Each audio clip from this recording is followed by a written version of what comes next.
direct avec Marie-Laure Nemos-Gaillard. Marie-Laure Nemos-Gaillard qui est chasseuse de tête, elle n'est pas givaro, elle n'est pas réductrice de tête. Vous lui demandez un boucher charcutier certifié, elle vous le trouve dans l'heure. Si vous voulez un cadre pour le nucléaire, elle vous le trouve aussi dans la demi-heure, c'est plus simple. Alors c'est quoi ce métier de chasse de tête ? La chasse de tête, c'est une forme de recrutement, mais beaucoup plus proactive que le recrutement traditionnel, puisqu'il ne s'agit pas de travailler sur des candidatures qui arriveraient en réponse à une annonce, mais d'aller chercher les compétences directement dans les entreprises, et en fonction d'un cahier des charges que l'on a construit au préalable avec notre client, en fonction de critères très spécifiques. Alors l'agence est à Perpignan, mais tu viens d'en ouvrir une aussi à Paris. Alors quelle est la stratégie derrière cette double ouverture de bureau ? Alors la stratégie, c'est que depuis 10 ans nous sommes installés à Perpignan, le cabinet fonctionne bien, l'activité fonctionne bien, nos clients sont partout en France. Ce qui a motivé cette ouverture parisienne, c'est à la fois pour aller chercher de nouveaux consultants, on est un peu en déficit de compétences dans les PO pour faire ce travail de chasse de tête, qui est un travail difficile, complet, passionnant. Mais un travail difficile et qui demande certaines caractéristiques que l'on ne trouve pas forcément, et certaines compétences que l'on ne trouve pas forcément dans le département. Donc ça, c'est la première motivation. La seconde motivation, c'est d'être plus proche d'une nouvelle typologie de clients, peut-être des entreprises de taille plus importante, des groupes, puisqu'aujourd'hui on travaille plutôt avec de petites structures, et l'idée c'est d'aller chercher des missions de recrutement sur des profils du cadre du middle ou du top management. Donc en gros, justement, jusqu'à présent, qu'est-ce qu'on te demandait comme un profil de gens, quel type d'emploi on te demandait de trouver? Aujourd'hui, on recrute beaucoup sur des fonctions commerciales à tous les niveaux, que ce soit des vendeurs en magasin, des commerciaux, des technico-commerciaux sur le terrain, en B2C, en B2B, donc des commerciaux qui arrivent avec un portefeuille de clients et un certain savoir-faire évidemment. On recrute aussi des responsables commerciaux, responsables d'agences, responsables de magasins, des directeurs commerciaux, et puis toute la partie technique, les techniciens bureaux d'études, des maîtreurs, chiffreurs, deviseurs, voilà. Alors, l'idée, c'est quoi les qualités qu'il faut pour être chasseur de tête, justement? Qu'est-ce que fait pas le Pôle emploi que toi tu fais en plus, si j'ose dire? Alors, tellement de choses. Le Pôle emploi que je respecte pour sa mission difficile n'a absolument pas vocation à faire notre métier et vice-versa. Les compétences que l'on recherche chez un bon chasseur de tête, c'est d'abord une bonne culture générale, ensuite une bonne compréhension de l'organisation d'une entreprise et des enjeux d'une entreprise.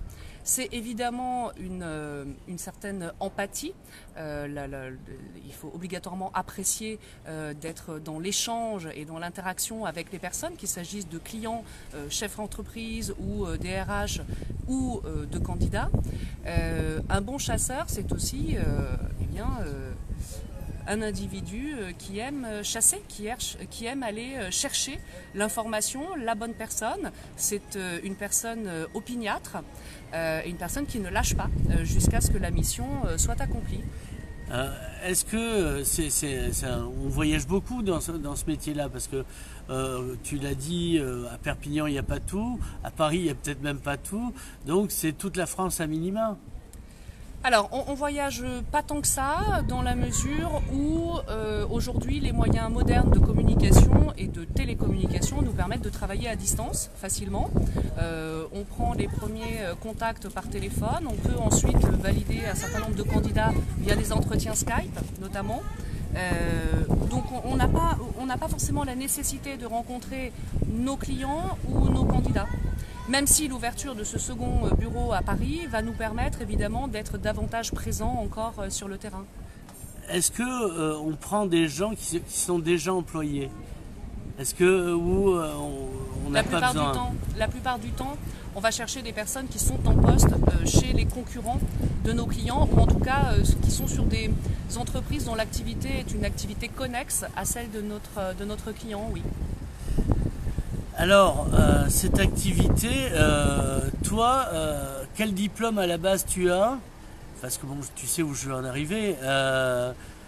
Quel diplôme il faut à la base? Où il n'y a pas de diplôme, c'est vraiment, comme on dit en français, au feeling qu'on recrute un chasseur.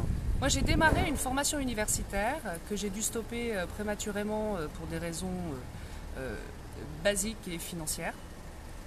Financières et basiques, financières. Ouais. La formation initiale est importante dans la mesure où, sur le plan de la culture générale, plus on a d'informations en tête, mieux c'est, plus on sait, voilà, là, plus on est en capacité de traiter l'information et mieux c'est. Mais pour moi, la formation initiale est importante, mais ce qui est important, c'est surtout et plus que des compétences, des prédispositions personnelles. Je cherche des gens malins, travailleurs, clairement, parce que, je le répète, c'est un métier difficile. Des gens opiniâtres, des gens qui vont pouvoir travailler sur différents sujets en même temps. C'est un métier très complet. C'est un métier très complet et qui, du coup, induit, pour pouvoir le faire, eh bien, d'avoir soi-même une certaine variété de compétences à mettre à la disposition. Alors, parce que justement, pour ce métier, il n'y a pas d'école qui existe. Est-ce que ce serait pas intéressant de créer, par exemple, un master de chasseur de tête? Alors, il y a effectivement... Parce qu'il y a des débouchés sur le métier.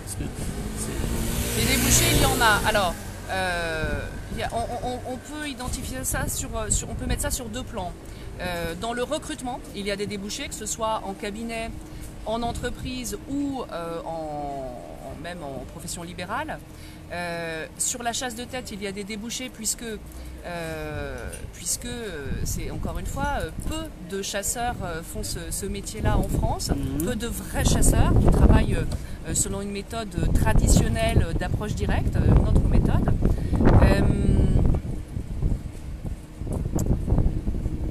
Le métier de la chasse est un métier qui s'apprend dans le temps. Et c'est ce qui me plaît aussi, c'est que pour moi, ça fait partie de ces métiers où finalement on s'améliore dans le temps. C'est peut-être un remède d'ailleurs au problème de l'emploi des seniors, je ne sais pas, c'est un autre sujet. Alors oui, ce serait intéressant d'avoir une formation d'un bon niveau, une formation universitaire spécialisée dans les ressources humaines et super spécialisée en chasse de tête.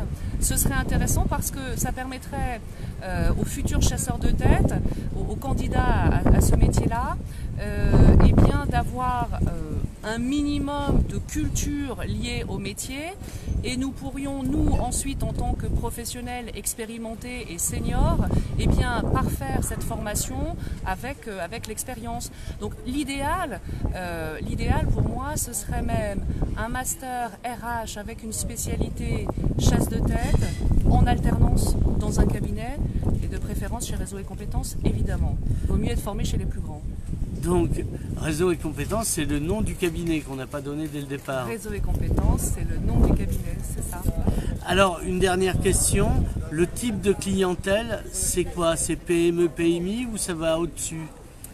Alors, aujourd'hui, on travaille avec plutôt de petites structures entre 12 et 25 personnes.